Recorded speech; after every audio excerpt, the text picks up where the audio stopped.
You know, I'm proud to make content on stuff that I just like, things I care about, and games I want to help expose some more using my limited YouTube influence. Don't forget to like, comment, and subscribe. But I feel like it's more important to talk about something with passion instead of just the hot topic of the week to get them clicks. So let's whip out some good old-fashioned passion, y'all. This video has no real point or purpose. I just want to shine a light on Asura's Wrath. And for those with sharp memories, yes, I have talked about Asura's Wrath before. It was my first ever Do You Remember video, when my voice was going through its third puberty and my cynicism kept me warm at night. The catch is, that video was about 3 minutes long where I condense all the good and the bad and why the game was kind of forgotten. But we all know why Asura's Wrath was forgotten. It's that face down in the shallow end of the kiddie pool. The thing just wasn't very fun to play. It was 20% game, 80% movie, with baby's first QuickTime events. And also the ending being behind a paywall was a bitter piss on the pie. But it didn't want a player, it wanted a viewer. And sometimes you gotta give the dum-dums what they want, because I love Asura's Wrath. As a viewer, I honestly think it is one of the coolest movies I have ever seen if you just watch the cutscenes. The fact that it's a mediocre game breaks my heart because it's something stuffed full of originality and a level of scale that I have not seen topped yet. But what is Asura's Wrath? For those who don't know, it was a game created by CyberConnect 2 and published by Capcom in 2012. The story follows Asura, one of the 8 Guardian Generals who are demigods tasked with protecting the planet Gaia from impure beasts called the Goma. Asura is soon framed for the murder of the Emperor by the other generals, who also kill his wife and kidnap his daughter Mithra, who basically is a god juice battery, which they need for their long-term plan to permanently wipe out the Goma. The generals then try to kill Asura, but only knock out the guy for 12,000 years, and when he finally wakes up, pissed beyond belief, he returns to Gaia to get vengeance on the generals, who now rule the world and have rebranded as the 7 deities, cause wow, aren't they so cool. It's a good, simple tale of revenge, family, and redemption with vibrant characterization, and it's very video gamesy in the sense you need to take out 7 bad guys, but oh my god, it is just so f***ing cool!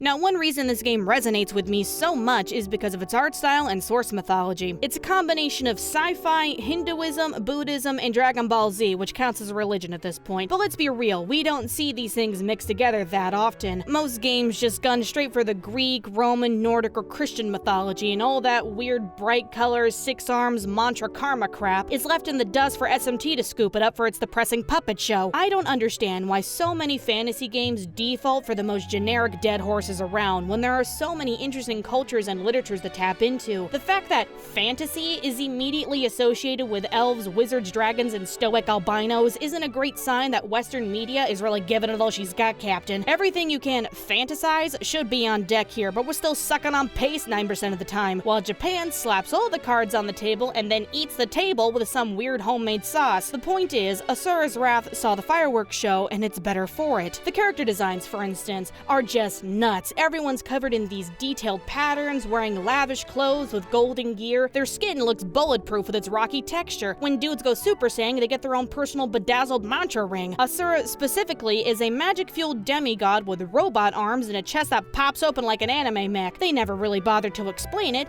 That's just how this world works. I'm still reeling over the final boss's design with how eerie his red skull face looks, like it's peak end-of-the-world creepy transcendence vibes. The thing just screams cosmic being final boss, and the fight with him really butters my biscuit, just saying. The mega super weapon is just a massive transparent blue man in space. Why? I have no idea, but it looks neat. They could have easily just made it a big gun, but nope, massive neon male model it is. The source of the Goma, Vlitra, is the pissed off spirit of the planet that bursts its head out of the side of the earth like it ain't no biggie, and even upgrading to tentacles in the later half. You just don't see stuff like this in other games or movies. The scale and epicness of this game is just off the charts. A sequel literally couldn't exist even if they wanted to, because they've already topped themselves in the first go. Asura punches a dude as big as the earth so hard he explodes. He falls from the moon while being impaled by a sword so long it pokes to the other side of the planet. The guy just straight up kills God because he made his daughter cry. Like, come on, we don't talk about this enough. It's so outlandish and rememberable. The popular Chinese film Journey to the West Conquering the Demons full-on ripped off the Wizen fight for its grand climax. We need to get on their level of enthusiasm if you ask me, preferably without the plagiarism, of course. But you know, because years I've seen and admired this game, movie, whatever so much, it's basically paled every form of media for me. No matter how cool or big or over the top something is, Asura's Wrath still remains King Kahuna. No, the game's plot isn't some never-been-done-before adventure that'll expand your seven butthole. It's a very cut-and-dry kind of thing, but its passion is so palpable. Some segments are 2D animated for absolutely no real reason, but it's cool and different, and it's something the creators obviously wanted to do, so they did it. Another thing I totally love, though, is the designs and personalities of the seven deities. Yeah, they're very one-note, but oh, they own it so much. August specifically is one of my favorite video game characters ever because he's such a straightforward ass-kicking guy who likes to eat and hang out with hot chicks in his spare time. What a mood. But even when the cast acts basic as hell, each character pops in their own way, and with Asura's main personality trait just being so angry he literally can't die, he ends up having a very relatable story arc for all them dads out there. Also, the music. It's really good, it's really hyped, the main theme got feels, and something about the sound effects just feels neat.